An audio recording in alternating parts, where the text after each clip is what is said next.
आबरूए सुन्नियत, पीरे तरीकत,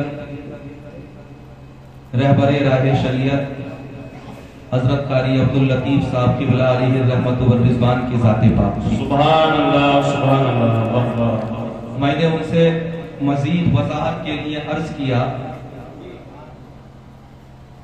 कि थोड़ा सा हमें निशानदही फरमाए कि उनसे करामतों का ज़ुहूर कैसे होता था। तो वो बरजस्ता फरमाने लगे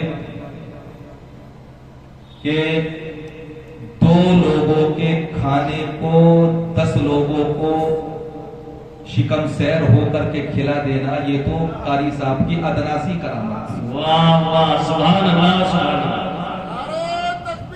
अल्लाहु अकबर, या रसूल अल्लाह। मैंने आगे मजीद तफसील जाननी चाहिए। मैंने कहा और बताइए। तो मुझसे फरमाने लगे कि जो मरीज दूसरी जगह जाकर के ठोकरे खाते हैं और साल हर साल उन्हें शिफा नहीं मिल पाती, कारी साहब की एक ही नजर उसे शिफायाब कर देती है। वाह वाह, सुभान अल्लाह, सुभान अल्लाह। मैंने तफसील और जाननी चाहिए। ये वो मैं बात बयान कर रहा हूँ जो मेरी खुद की बात हुई। मुझे आज भी उनकी बैठक का वो नूरानी मंजर याद है। कई लोग मौजूद थे, मेरे बचपने का आलम, लेकिन दिल के अंदर एक ललक रहती थी कि जिस जात का मैं और आप हजरात इस कदर तस्किरा सुनते हैं, उनकी जिंदगी के कुछ वाकयात मुझे और आप हजरात को मालूम होने चाहिए। बेशक। मैंने मजीद जानना चाहा तो मुझसे कहने लगे उनकी फयाजी का आलम यह है कि देने वाले उन्हें नजराने दे करके भी जाते हैं, लेकिन जितने लोग नजराना देने वाले होते हैं उससे कहीं ज्यादा उनके दर से मांगने वाले होते हैं। वाह वाह वाह। लेकिन मैंने अपनी जिंदगी में कभी उनकी जेब का पैसा खत्म होते हुए नहीं देखा।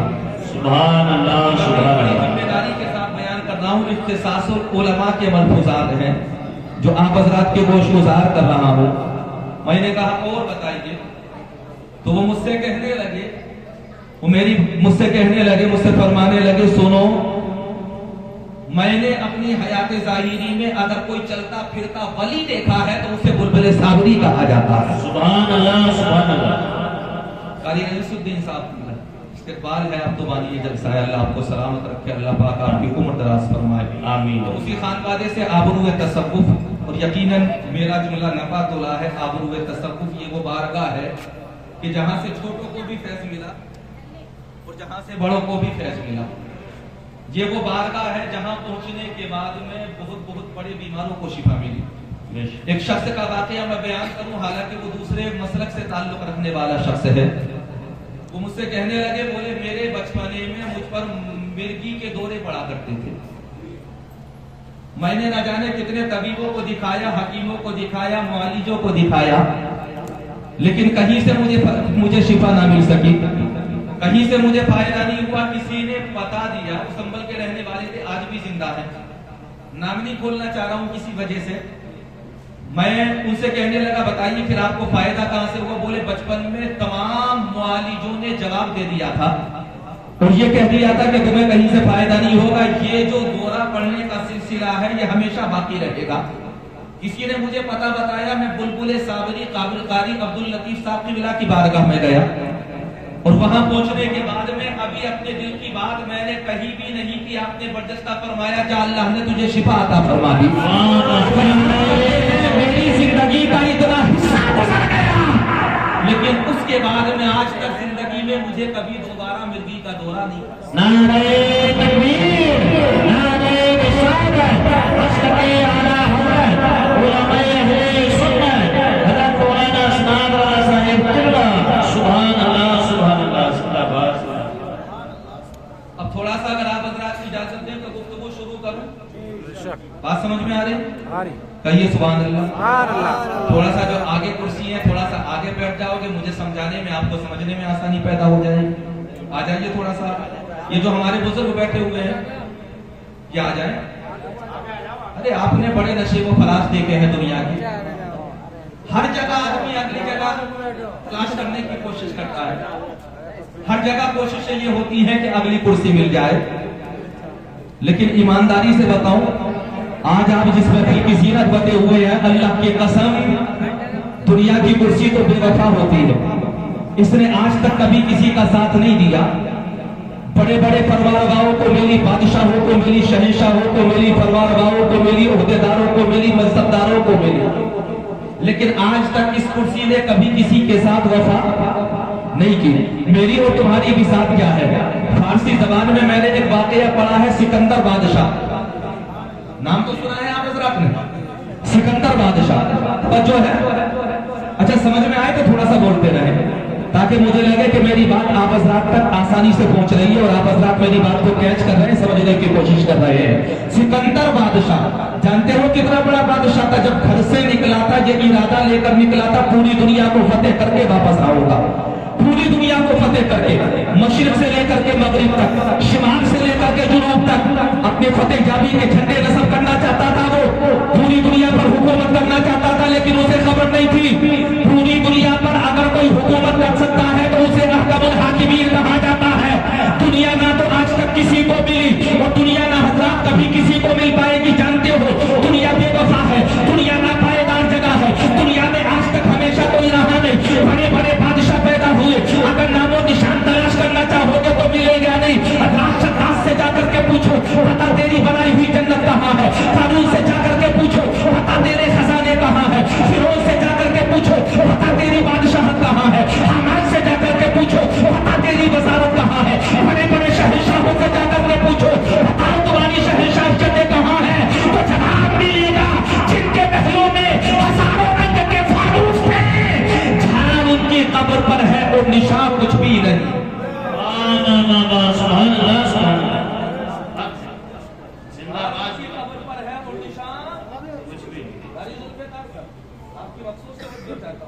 थोड़ा सा तवज्जो करते रहे, आपके तवज्जो की जरूरत है। अल्लाह सलामत रखे, परवरदिगारे आलम आपको जज़ाए खैर अता फरमाए। सिकंदर जैसा बादशाह, फारसी की पहली किताब है, यहाँ पर उलमा बैठे हुए हैं, इन्होंने वाकया पढ़ा होगा, पूरी दुनिया को फतेह करने के इरादे से निकला था।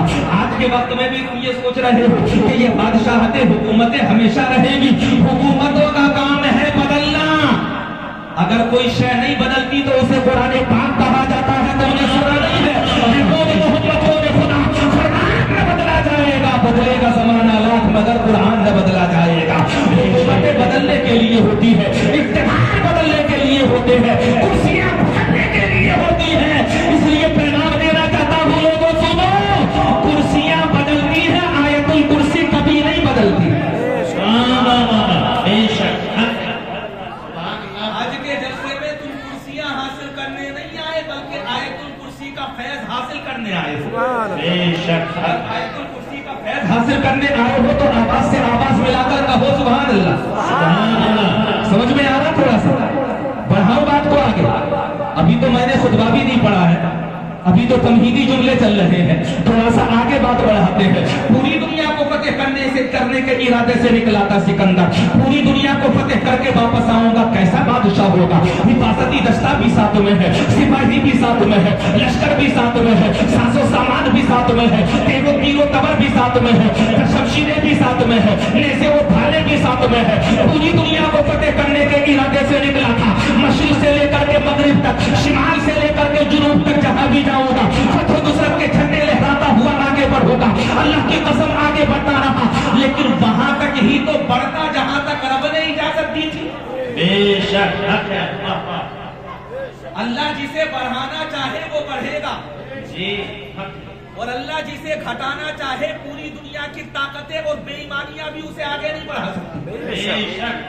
कितना ही कोशिशें कर लो, लेकिन याद रखना जब सवाल आता है ना, तो हमने तारीख में कुरान की तफसीर में फिरौन को दरियाए नील में डूबते हुए देखा है, हमने कानून के खजाने को कानून के साथ जमीन में धंसते हुए पढ़ा है, हमने हमान की बसारत को खत्म होते हुए कुरान करीम की तफसीर में पढ़ा है। इसलिए बताना चाहता हूँ, याद रखना गैरुल्लाह कभी बाकी नहीं रहता, अल्लाह की जात हमेशा बाकी रहती है।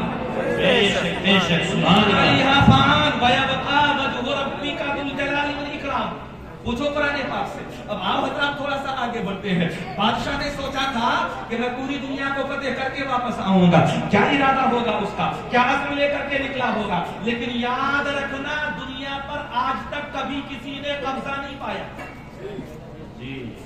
जिनके बारे में लोग बताते हैं कि इनकी शहंशाहियतें कभी खत्म नहीं होंगी, नस्ल बादा नस्ल चलती रहेगी, ये सिलसिला आगे बढ़ता रहेगा। आज के वक्त में बादशाहते तो पूजा, अगर उनकी नस्ल भी तुम तलाश करना चाहोगे तो मिलेगी। ये इबरत है मेरे और आप हज़रात के लिए। हर निकलने वाला सूरज और निकलने के बाद में डूबने वाला सूरज कुदरत इलाही का मुजाहरा फरमाता है। हर चमकने वाला सितारा और चमकने के बाद में सुबह तुलू होने से पहले डूब जाने वाला अल्लाह की कुदरत का मुजाहरा फरमाता है। हर उगने वाला पौधा उगने के बाद में हज़रात उसके ऊपर आने वाला सवाल, उसके ऊपर फैलने वाली हज़रात, तो उसके अंदर फैलने वाली पिलाहट जानते हो पैगाम देती है। और वो पैगाम ये है, दुनिया में कोई छोटा आया है, बड़ा आया है, अमीर आया है, गरीब आया है, अरबी आया है, अजमी आया है, पढ़ा लिखा आया है, अनपढ़ आया है, सदा दुनिया में कोई बाकी नहीं रहेगा।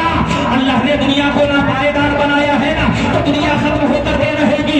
इसलिए शहरों में बात बिठा करके रख लो, तुम बाकी नहीं रहोगे। लेकिन अगर अल्लाह का करम होगा तो तुम्हारे आमाल बाकी रहेंगे। बेशक, सुभान अल्लाह, सुभान अल्लाह, जिंदाबाद जिंदाबाद। जिंदाबाद नामे फर्रुखे नौशेरवा बअद, गटे बसे गुज़श्त के नौशेरवा न मानो। हजरत शेख सादी शिराजी ने फरमाया कि बहुत सा जमाना गुजर गया, नौशेरवा आदिल को मरे हुए, लेकिन आज भी उस बादशाह का नाम इंसाफ की वजह से जिंदा है। आदमी बाकी नहीं रहता, उसका काम बाकी रहता है। आदमी बाकी नहीं रहता, उसके कारनामे बाकी रहते हैं। आदमी बाकी नहीं रहता, उसका इंसाफ बाकी रहता है। आदमी बाकी नहीं रहता, उसके अमाल बाकी रहते हैं। इसलिए जहनों में ये बात बिठा लेना, सदा ना कोई रहा है, सदा ना कोई रहेगा। अदराज सिकंदर पूरी दुनिया को फतेह करने के इरादे से निकला, लेकिन अल्लाह को जहां तक पहुंचाना था वो वहां पहुंच गया। अचानक एक बीमारी ने आकर के उसे घेरा। समझ में आ रहा कि नहीं? पीछे वाले बताएं, थोड़ा सा कहें सुभान अल्लाह। अली रईसुद्दीन साहब जानते हैं, मैं तो सुपर फास्ट एक्सप्रेस की तरह बोलने वाला आदमी। आज तो आपके मिजाज के मुताबिक थोड़ा फिर भी ठहर ठहर कर बोलने की कोशिश कर रहा हूँ। मुझे पता है कहीं ऐसा ना हो कि मेरे जुमले हवा बनकर के आपके एक कान से दाखिल हो और दूसरे कान से गुजर जाए। मैं कोशिश ये कर रहा हूँ कि कुछ ना कुछ, जब आप हज़रात यहाँ पर आए हैं तो अपने जहनों में फिट करके लेकर के जाए। जब सुनाने के लिए आया हूँ तो इंशाअल्लाह सुना करके जाऊंगा। हज़रात पूरी दुनिया को फतेह करने के इरादे से निकला, लेकिन जैसे ही हज़रात तरबियात में पहुंचा, एक मूसी बीमारी ने आकर के घेर लिया। बादशाह वक्त था ना, अपने वक्त के मशहूर तबीबों को उसने बुला लिया, नब्बास वक्त को उसने बुला लिया, यूनान के हकीमों को उसने बुला लिया, बड़े बड़े माहिर मुआलिजों को उसने बुला लिया, बड़े बड़े माहिर इलाज करने वाले सर्जनों को उसने बुला लिया। अपने वक्त में बादशाह था ना, जहां से बुला सकता था हकीमों को बुलाया। मशरिक में आवाज लगा दी गई, मगरिब में आवाज लगा दी गई, शिमाल में कह दिया गया, जुनूब में आवाज लगा दी गई, बादशाह वक्त बीमार है, चलो चल करके इलाज करो। तमाम दुनिया के हकीम इकट्ठा हो गए, लेकिन जैसे जैसे दवा की जाती रही वैसे वैसे मर्ज बढ़ता रहा। याद रखना, दुनिया में हर बीमारी का इलाज है, लेकिन मौत का कोई इलाज नहीं। मौत का कोई इलाज नहीं है। वेंटिलेटर मौत से नहीं बचा सकता, आईसीयू मौत से नहीं बचा सकता, जनरल वार्ड मौत से नहीं बचा सकता, बड़े बड़े सर्जन मौत से नहीं बचा सकते। मैंने कहा कि डॉक्टरों के पास जाने की जरूरत क्यों है? तो जवाब देने वाले ने जवाब दिया, डॉक्टर तो बहाना है, शिफा उसी को मिलती है जिसे रब देना चाहता है। अल्लाह की मर्जी के बगैर न किसी को फायदा हो सकता है, अल्लाह की मर्जी के बगैर न किसी को नुकसान हो सकता है। सब कुछ अल्लाह की मर्जी से ही तो होता है, अल्लाह की मर्जी के अलावा कुछ नहीं हो सकता है। हज़रात मोहतरम, सिकंदर बादशाह निकला था दुनिया को फतेह करने के लिए, मूसी बीमारी ने आकर के घेरा। और जब मूसी बीमारी ने आकर के घेर लिया तो अल्लाह की कसम तबीबों को बुलाया गया, तबीबों ने जवाब दे दिया, हकीमों ने जवाब दे दिया। हज़रात, जब तमाम लोगों ने जवाब दे दिया तो बादशाह ने एक दिन मखसूस हकीमों की मीटिंग बुलाई। और मीटिंग बुलाने के बाद में कहा था, बताओ तो सही क्या वजह है? जैसे जैसे दवा खा रहा हूँ मर्ज बढ़ता चला जा रहा है, मर्ज बढ़ता गया जूझू दवा की, जैसे जैसे इलाज किया जा रहा है वैसे वैसे मर्ज बढ़ रहा है। हज़रात, बादशाह वक्त बेपनाह परेशान है, जहां आकर के मजबूर हो गया। और बड़े बड़े अमीरों को हमने बीमारी पर आकर के मजबूर होते हुए देखा है, जिनका तकब्बुर खत्म नहीं होता, घमंड खत्म नहीं होता, जिनमें अनानियत पाई जाती है, खुद पसंदी पाई जाती है, वो भी एड़ियां रगड़ते करते वक्त आखिरी वक्त में रब को याद कर ही लेते हैं। बेशक बेशक देखा है हमने रब को याद करते हुए ऐसे लोगों को भी। इसलिए याद रखो, सबसे बड़ी अगर कोई जात है तो अल्लाह रब्बुल आलमीन की जाते पाक है। हज़रात तमाम मौलिक इकट्ठे हो गए, हकीम इकट्ठे हो गए। हकीमों ने इकट्ठा होने के बाद में बादशाह सलामत ने पूछा था, एक बात बताओ, आखिर क्या वजह है जैसे जैसे दवाई खाई जा रही है वैसे वैसे मर्ज बढ़ता चला जा रहा है, जैसे जैसे इलाज किया जा रहा है वैसे वैसे जिस्म के अंदर कमजोरी बढ़ती चली जा रही है। एक हकीम दाना पीता बीना पीता नपास पीता अपने वक्त का माहिर हकीम था, कहने लगा बादशाह सलामत, अगर जान की अमान दो तो एक बात कहूं जी। पहले स्टेज मौलाना खुर्शीद साहब, आप भी अहबाब हैं मेरे और आप तमाम मुझसे बढ़कर मुझसे बेहतर हैं। अल्लाह पाक आपको सलामत रखे। आमीन। तमाम लोग दीन का काम करने वाले हैं, मजहब व मिल्लत का काम करने वाले हैं। बादशाह वक्त से उस हकीम ने कहा, नब्बास ने कहा, गाना बिना हकीम था, जमाने को जानता था। बादशाह सलामत, अगर जान की अमान हो तो बताऊं कि मरज तुम्हारा ठीक क्यों नहीं हो रहा जी। बादशाह ने कहा, कह दिया जाओ, तुम्हें जान की अमान दी जाती है। बोले मेरे लिए भी अमान, मेरे खानदान के लिए भी अमान जी। मुझे पता है जो मैं कहने के लिए जा रहा हूं, अगर तुम्हारी नीयत बदली तो मुझे भी कत्ल कर दिया जाएगा, मेरे खानदान को भी हज़रात कोलू के अंदर दिलवा दिया जाएगा।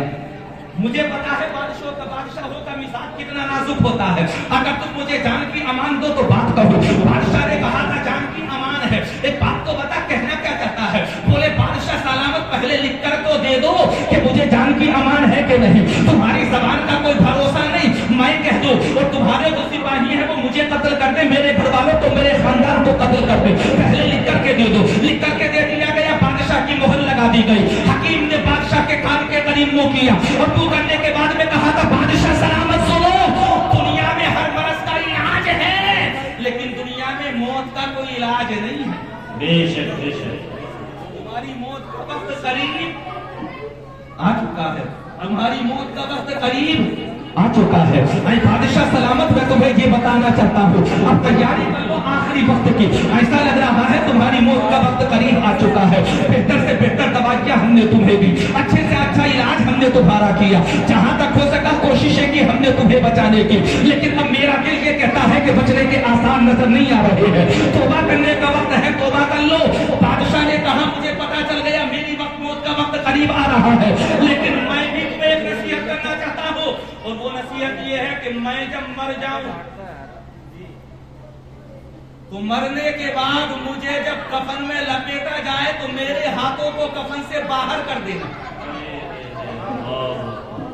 बाहर से लटका देना। दुनिया से प्यार करने वालों, दुनिया की दौलत से प्यार करने वालों, ऐशो-इशरत से प्यार करने वालों, याद रखना दुनिया ने आज तक कभी किसी के साथ वफा नहीं की है। और अगर दुनिया की नापायदारी को देखना चाहते हो तो अल्लाह वालों के आस्ताने पर जाया करो। अल्लाह वालों के आस्ताने पर जाने के बाद में तुम्हें पता चलेगा कि दुनिया की हकीकत क्या है। अल्लाह की कसम, अगर दुनिया को किसी ने पैरों की ठोकर पर रखा है तो उसे अल्लाह वालों की खानकाहें कहा जाता है। जिस दिन से अल्लाह वालों की खानकाहों से हमारा रिश्ता कमजोर हुआ, उस दिन से दुनिया हमारे ऊपर गालिब आ गई और दिल की मोहब्बत हमारे दिल से कम हो गई। सुभान अल्लाह सुभान अल्लाह या रसूल अल्लाह जिंदाबाद सुभान अल्लाह सुभान अल्लाह।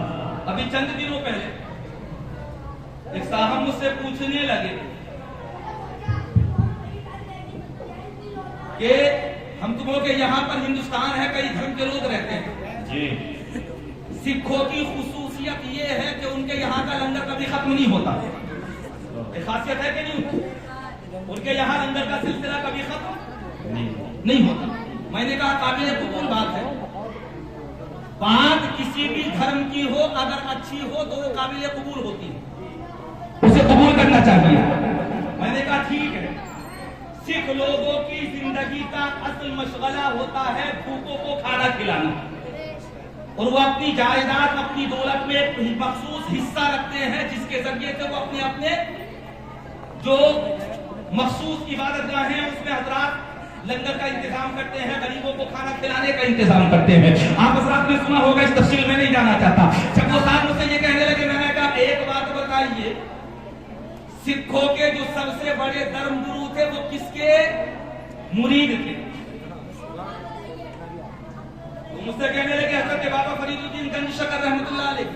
अब सुनना, सिलसिला चिश्तिया का थोड़ा सा हजरात खाका आप हजरात के होश गुजार करने की कोशिश कर रहा हूँ। तो मुझसे कहने लगे हजरत बाबा फरीदुद्दीन गंज शकर रहमतुल्लाह अलैह, मैंने कहा नतीजा निकाल लिया, इन्हें भी अगर सबक मिला है तो लंगर चालू करने का खाका होते मिला है। अल्लाह की कसम, ये जो लंगर चला करते थे, भूखों को खाना खिलाया जाता था। ये सबसे पहले सिलसिला अगर किसी ने शुरू किया है तो वो बुजुर्गों की खानकाह है। बेशक बेशक, सुभान अल्लाह सुभान अल्लाह। बगैर